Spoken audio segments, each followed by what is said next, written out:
Hi, in this training video we will focus on tickets by eventplanner.net. Tickets you will find in the menu just like all our other tools. Before we can start setting up tickets, we need to do some settings. In the settings menu, the first thing you need to set up is the organizer information. Who are you as an event organizer? We have the name, contact email, we will pre-fill that for you, a short introduction, and we need to upload an image. So I just upload a logo, and from the moment the image is uploaded, you click on Save. Next thing you need to set up is all the information about your event. So we start with some basic information. What's the name of your event? You obviously already did set that previously, but you can change it if you want to use a different name for your audience than what you use internally. There is some intro text, talk a little bit about your event. We have the start date and start time, so let's say 18 hours, and we'll end at 9 p.m. Important to set the time zone right. And then you have 3 location types. It can be a physical event, it can be an online event. In an online event you will be just sharing a link or a URL, or it can be both. So let's go for a physical event. I need to enter the venue name. Let's say we go for Molenande.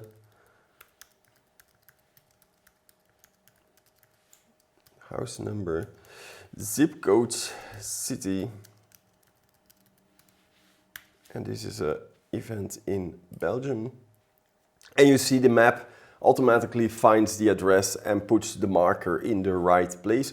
If it's not completely correct, you can obviously move it around so people can later find your event very easy.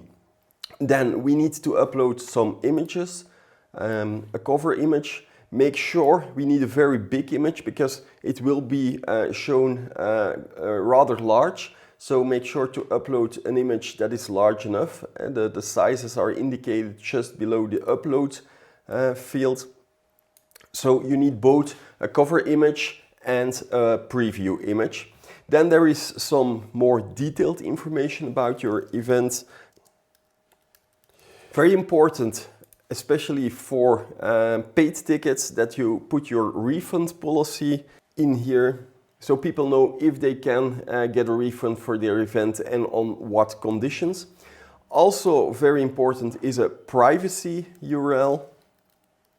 On this page, on the privacy page, you need to clearly explain what your privacy policy is, especially regarding to GDPR in the European Union. This is something dependent on your event. Does your privacy policy require consent from your users to process their data? And depending on the question, it is yes or no.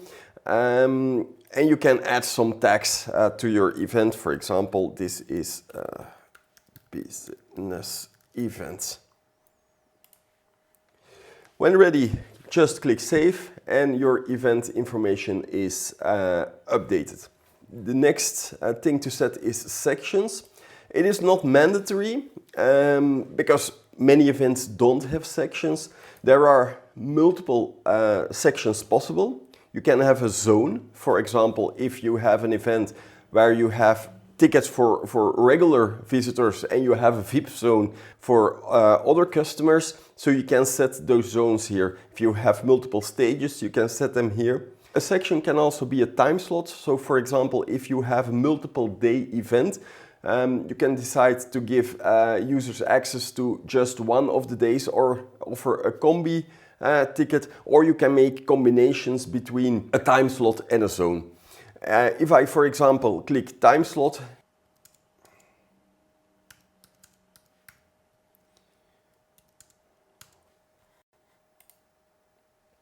and we have our first section. You can add as many sections as you want. For example, I add a second one for the second half of the event, just like that. Then we need to set up the ticketing itself. There are some options to set over here. At this moment, we have the possibility to do RSVP events. This is when You have a guest list up front, you send out the invitations and people let you know whether they will join your event, yes or no. We have free tickets, and in the near future we will be offering also paid tickets where you can ask money to sell your tickets. For now, we will go for a free event. The next question we need to answer is, do we want to use tickets? Tickets are what you expect, a ticket with a QR code which you can scan. Do we want to send automatic confirmations? That means when somebody registers for a free ticket, he or she will get automatically and instantly his or her ticket. It is possible that for some events you don't want to do this. If you, for example, organize a business event, you may want people to register, but then choose yourself whether to allow a ticket for that person, yes or no. For this demo, I will put yes to automatically send confirmation. I can set a registration end date, for example, in this case, 10 days before the event at noon. You can choose whether there is a limit for the number of guests, so typically no limit, or set a limit. For this event I will put a limit of 100 tickets. Then some questions on what you expect from the ticket buyer, in this case for a free ticket. Do you require their address? Do you require their phone number? I don't. And then for the attendees, the same questions. There can be a difference between a buyer and the attendees. For example, I can buy 2 tickets for 2 friends of mine, then I'm the buyer and the attendees are the 2 other people. You can ask for an email consent from the users, so I will put yes here. That's if you want to get their permission to later send them an email. Please remember, with ticketing you are processing a lot of data. In this case, we are acting as the platform. It is your data, you are responsible for it. We make sure to have the best data security out there. Eventplanner.net is ISO certified, so the highest standard for data protection. On top of that, we are GDPR approved, but this is your processing, so you need to make sure that you have all the consents to process this data. So if you want an email consent, you need to click yes and can only use emails from customers who gave their opt-in later to send them emails. And then this is quite interesting. You can add additional questions. So for example, I want to add a multiple choice question. So my question, for example, is, do you have specific food preferences? I can add options, so it can be no, it can be vegetarian, or for example, lactose free. Then we can start creating the actual tickets. So I can, for example, create a ticket for, because we created 2 zones, I can create a ticket 1 with a quantity of 50 and maximum 5 tickets per order applied for the first zone. And I can create a second ticket 2, also with a quantity of 5 for the second. You don't need obviously to make multiple tickets, but it is a nice way to play around, especially if you will set different prices later for paid ticketing. You can play around with this to have exactly what you need. I will save it so my ticketing is set up. Then the next thing I need to do is set up 2-factor authentication. Why do we do this? Because you will be handling, like I said before, a lot of customer data, especially in large events. It is possible that you have thousands, 10,000 of your customers in here. So we want to make sure that your data is very safe. So 2-factor authentication needs to be set up. It's quite easy to do. First of all, I need to enter my current password. And then I need to use an app. We recommend using Google Authenticator, but there are many others as well. I'm using 1Password, which is also perfectly possible. What I need to do is with my app, scan the QR code, save it. Then it gives me a one-time password. I can enter and I can authenticate. I do also need to set up SMS verification. That's a second layer of security. So just in case you forget or lose the app, I click on send codes. There will be sent a code to my cell phone. And my code is 124. And I click on verify. Now two-factor authentication is on. If you also give other users access to ticketing, you will need to enforce two-factor authentication for all the users in your account. So we're ready to start publishing the event. The page status I put on active, and then there are sharing settings. What you can choose from is I create public event. Anyone can access the link. I create a private event.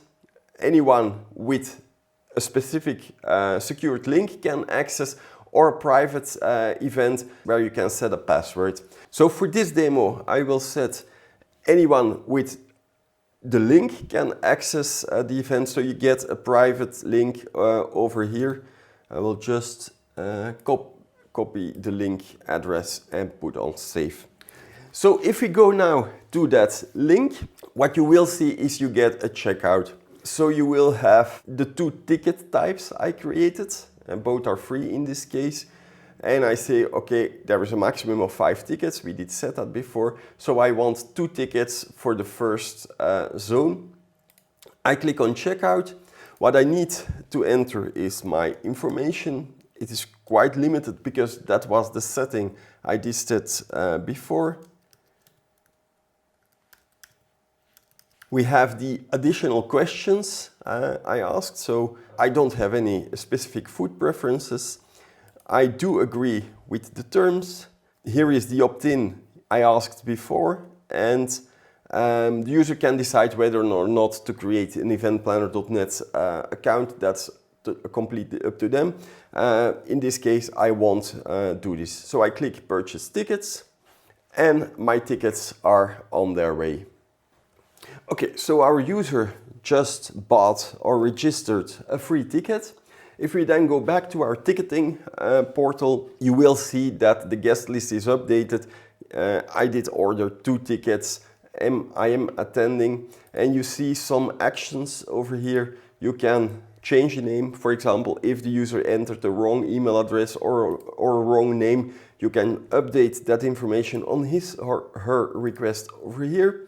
You can click on the resend confirmation. If, for example, for whatever reason, the user didn't get his email confirmation, you can resend it. If the user really can't find it, always ask to check the spam folder. Normally that shouldn't happen, but there's always an edge case where things like this happen. Or you can download the ticket yourself and send it in that way to the user. How do the tickets look like?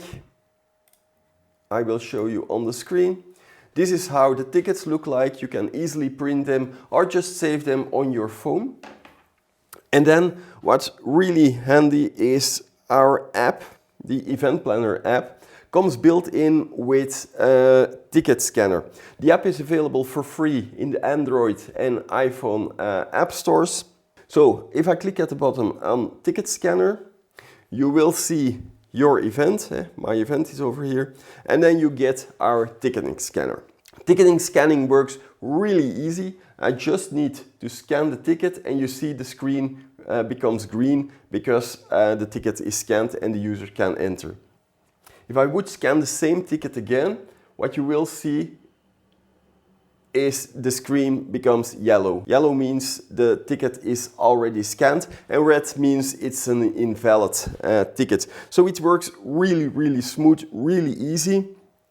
You can scan with multiple devices at the same time. So if you have a large event, any iPhone, any Android phone can download the app for free. Make sure to create users upfront, users which do have access to ticketing. And if you give them access, they can on their own phones scan those tickets. So you can use multiple devices at the same time to scan large audiences. That works really smooth. So typically you would need internet access to process all the ticket scanning and sync back to our server to mark tickets as scanned. But the app is smart enough. If the internet connection falls away during your event, you will go automatically to offline mode. And in offline mode, you can still scan tickets. From the moment your internet access comes back live, everything starts syncing again. There's only one thing you need to remember. If you are scanning in offline mode, if you have a visitor who is entering with the same ticket at different checkpoints at the entrance of your event, that user could enter with the same ticket twice or more than that, but only for as long as the internet is down, because from the moment it starts syncing again, all the devices are up to date again. In our vision, it is more important that you are able as an organizer to keep scanning than having your guests need to wait outside until your internet comes back online. But it is something to remember. The app will indicate when it is in offline mode, and it's your decision whether to use or not use offline mode. But I believe it's a strong addition in the app that we are capable to work in offline mode. Now we've seen how free tickets work. What I will also show you very quickly is how RSVPs work. So I switched to another event I prepared. It's a wedding where you typically use our RSVP list. There is the organizer information. It's already filled in because as an organizer you have one profile and it's reused over different events, so I don't need to set something up here. Then some information about my wedding. Again, a start and end date. Again, a venue.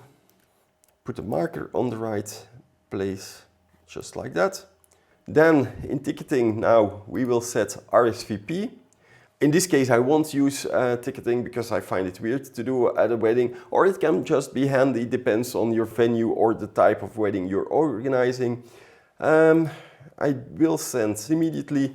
There is an end date for registering because I need to know upfront how many people there will be for the caterer. So there is a deadline which I set.